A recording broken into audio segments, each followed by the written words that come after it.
have created a free and open source plugin in Resolve called PowerGrade. And the reason why I made this plugin is because I found over the years of using Resolve, the little tips and tricks that I picked up to get the grades that I want out of my log and raw footage were starting to become a little bit cumbersome in the native Resolve interface. That is just to say that I was having to bounce around a lot between nodes and different control surfaces, that it just became more work than I was willing to give for each piece of footage.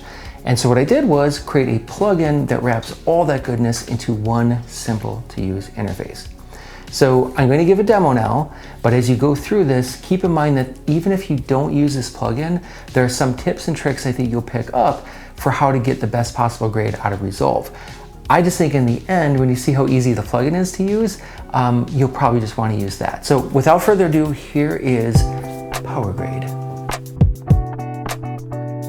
All right, let's get into PowerGrade. So first, let's whet your appetite a little bit with what it can actually do. So I'm gonna set a basic clip here. To find PowerGrade after you install it, it'll be under your color tab under FX. And for me, it's under PowerGrade, called PowerGrade. If you have other effects, it might be in a slightly different location, but you should see it under PowerGrade.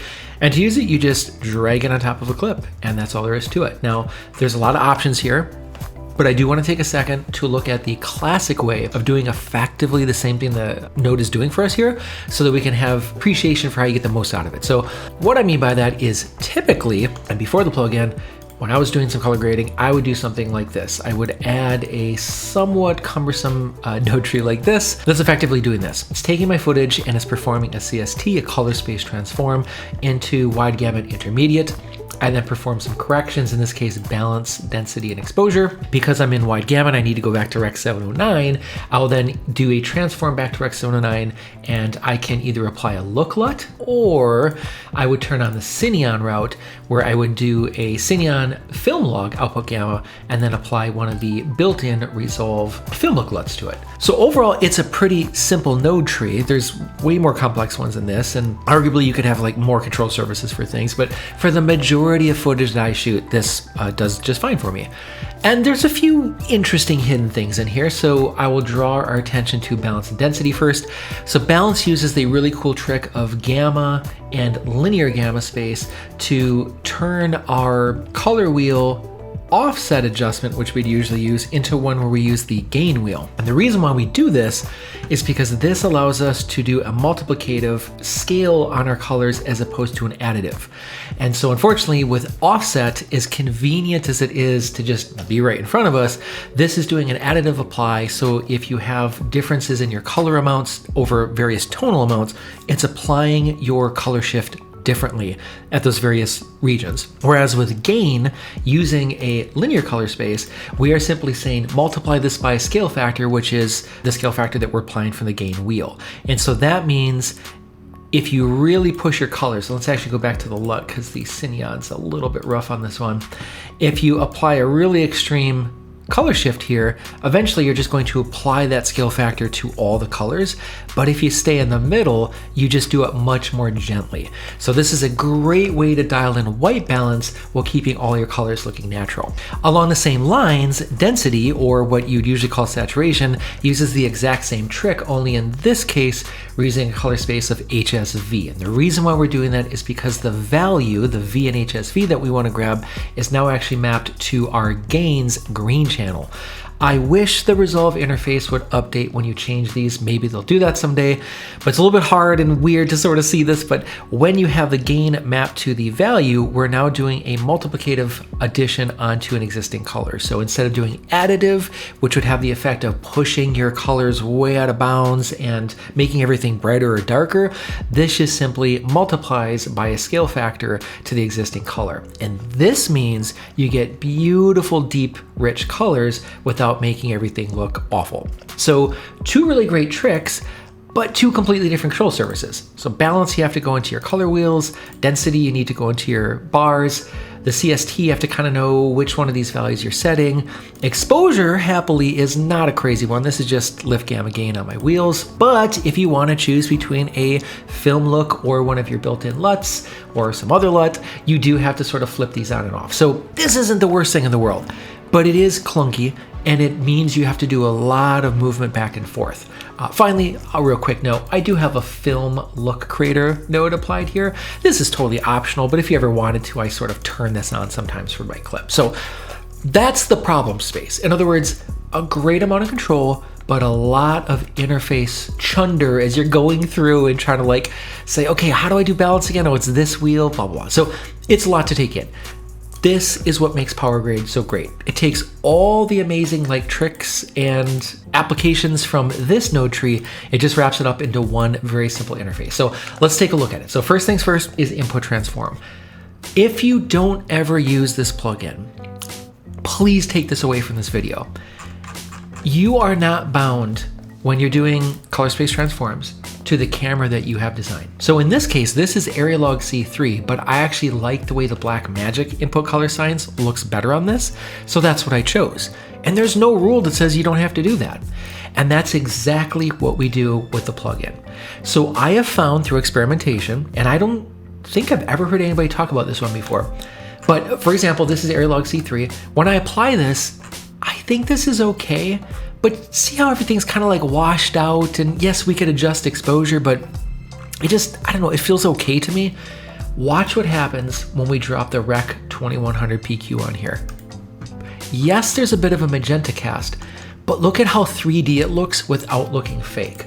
I swear, this of all the findings when I was evaluating this plugin is by far my favorite. There is something magical about Rec 2100 PQ that just adds this beautiful tone curve and adds this touch of magenta to things that just looks right. And you'll see this throughout the rest of these clips. But that's the first big trick, is we default to Rec 2100 PQ. Behind the scenes, that's what we're doing our CST on. Now, the next thing that we have is a series of controls for raw exposure and raw temperature. Now, what's nice about these is you don't have to actually have shot in RAW to use these. And we tune this so it has a really natural effect on your footage, almost as if you had an ND filter that you're sliding on and off here. So yes, it's not true RAW, but it acts very similar to the RAW curves. We also have raw temperature. Again, this is not a true RAW as in using the RAW tab right here, but it gets real close. So if we go in, you can see that in some of these clips, we can really change the color balance and it still looks pretty darn natural as we do it. Again, it's not a replacement for the raw color tab, but it gets pretty close. Next, we have balance. So this represents what we saw with the balance node, just wrapped up into these 4 controls. You can use these the same as you would the balance wheel. By the way, unfortunately, you can't put wheels in this interface, so I had to go for 4 sliders instead. But you can use these the same as you would balance. You move this around and notice my vector scope is moving around to show me where the color balance for my image is. And you can use these like this. Density, once again, represents what this guy did right here, only now it's just a simple slider that's all in the same place of everything else that you want. Lift gamma gain, nothing special here, though I did tune these to be kind of like Resolve's lift gamma gain, but I think a little bit smoother, especially in some of the highlight roll-off. Next, we have output. So there's one strong suggestion, and that is that your output encode should be matching what your color management timeline color space is. Now, regardless what you do have to set your color science to DaVinci Wide RGB. This is a requirement because we are doing CSTs within here, so you can't let Resolve do your CST for you. So just set your color science to DaVinci Wide RGB and then pick one of these gammas. But regardless what you choose, we default to gamma 2.2, but you can choose any of these other ones if you want to. Next, we have LUT mode. Recall here, we had to choose which one of these node paths we want. Well, here we just wrap it into one little checkbox. So I say I want a custom LUT, no problem, I can apply that. And then I can say which group of LUTs do I want. And then from there, I can then choose our built-in ones, which is default, and I can choose like this desert day to give a nice saturated look. Maybe I can choose silver bleach to give a nice sort of washed out, hot look, whatever I want to do. And you can always choose from any of the other LUTs that you have in your system. Now, what's really nice about this too, when everything's in one interface, as you may know, when you use LUTs, a lot of times you're going into your key output and you're tuning what your LUT is. No more. You could simply choose your LUT mix right here and choose how much of that LUT you want to apply in real time. Lastly, We didn't want to force a workflow on you. As you see in just a second when I go through the rest of these clips, the controls I touch are more image independent, but the one workflow that we do find works best is using the sort of trim controls after you're done applying your look. So that's the plugin. So this expansive node tree, or this where you have all the same like control surfaces, but they're all just wrapped up in one convenient place. So now let me really hopefully sell you by showing you a couple really great examples. So here we have boring backyard, doing some yard work. Let's drop PowerGrade on. By default, we get that beautiful RIC 2100 PQ. And now we'll use one of the defaults. So let's just apply cinematic film emulation. This uses the incredible and always fashionable Kodak 2383. And just like that, beautiful look. Now, I said before, I'll kind of show you how I work with this. So when I look at this, I don't know, that looks pretty good to me already, but if I wanted to, maybe I can increase my contrast just a touch right there, something like that, no problem. Here's an indoor scene, PowerGrade. If I look at this, I'm actually happy with this already. Cinematic film emulation, good to go. Another outdoor scene, cloudy skies. This one feels like it wants to be pretty dramatic, so maybe I'd use cinematic landscape as my default. Here now we're not doing the Cineon film log transform, which is using our LUTs. And so again, I could go in and choose one of the LUTs that I want from my list, or again, any of the other LUTs that are built into your machine. Another scene where it's indoors, but this time me standing in there. Again, I think rec looks pretty good. One thing I'll draw our attention to is this beautiful REC 2100. So this was shot in Blackmagic, so this should be Gen 5 film, but notice how green I get right here. Like, it's not awful, but if I was following the you should apply your cameras, that's what I'd get.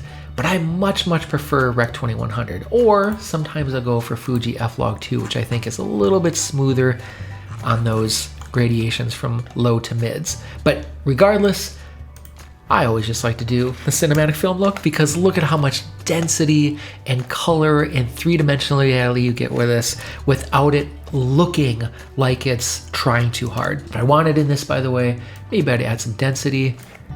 And yeah, very colorful image, bit too much, dial it back, there you go. Here's a higher key indoor shot. I'm trying to do something a little bit different with each of these. So this is a higher key shot. It's also shot at golden hour, so it's really golden, but maybe I kind of don't want that much gold, so no problem. This is shot in raw, so my raw temperature slider is behaving beautifully here. Just go ahead and turn that down, and then I'll apply a look to this. We got a little bit high in our highlights right there, so now I use gain to touch those down. And again, highlight roll off, if I really wanted to sort of dial some of that back, maybe I do something like that. Maybe even turn my exposure down more, and just this nice, really moody shot right there.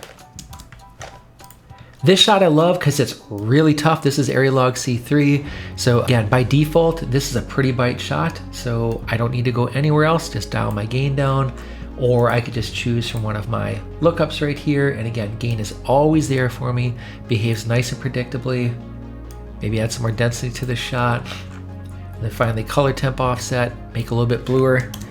And I think that's really nice and creamy and crispy looking without a whole lot of work. So look at that color that we're bringing in, gorgeous.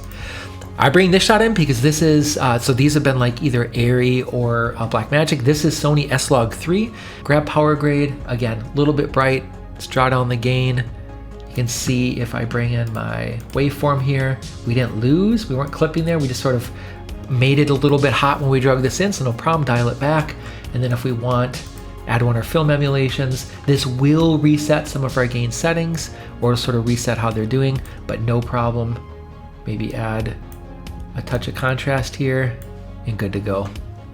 This shot is from Blackmagic, so you can grab this one as well. I tried to grab at least one shared image. You can download this from Blackmagic's website. Go ahead and add a PowerGrade on here. Again, this is just the REC 709. Looks great already, but look at the emulation. Dial a little bit less exposure, tune that gain back down, and just beautiful. Looks so good with so little effort. Finally, this is Airy from, I think, an Alexa Mini or one of those cameras. One of those really expensive cameras. One of their test shots, you grab it on their website. PowerGrade already looks great with REC 709. Again, PQ, right? It's a magical CST. But then if we want to add a little bit more punch to it, look at that 3-dimensionality we get here. It just brings everything out without it looking overly fake. So I just love this default. I pretty much never use anything except this, pretty much all my work. But again, we have options to choose other things as well. So that, my friends, is PowerGrade. Loads of control, just way simpler than doing these long trees. And it's gotta be said, there is nothing stopping you then from adding another node onto the end of this. And let's say you want the film look creator. You could just drag it on and treat this the same as you would any other node in the system, right? So super easy to incorporate this into your existing work. So let's take it to the conclusion. All right, that's PowerGrade. Could not be more excited to see what you guys think. And again, I know I said this multiple times, but it's free and open source. It will never be a paid product. And because it's open source, we can all contribute back to it. So let me know what you think in the comments on GitHub or the comments of this video. And yeah, let's build the best plugin we can together. And thanks for watching.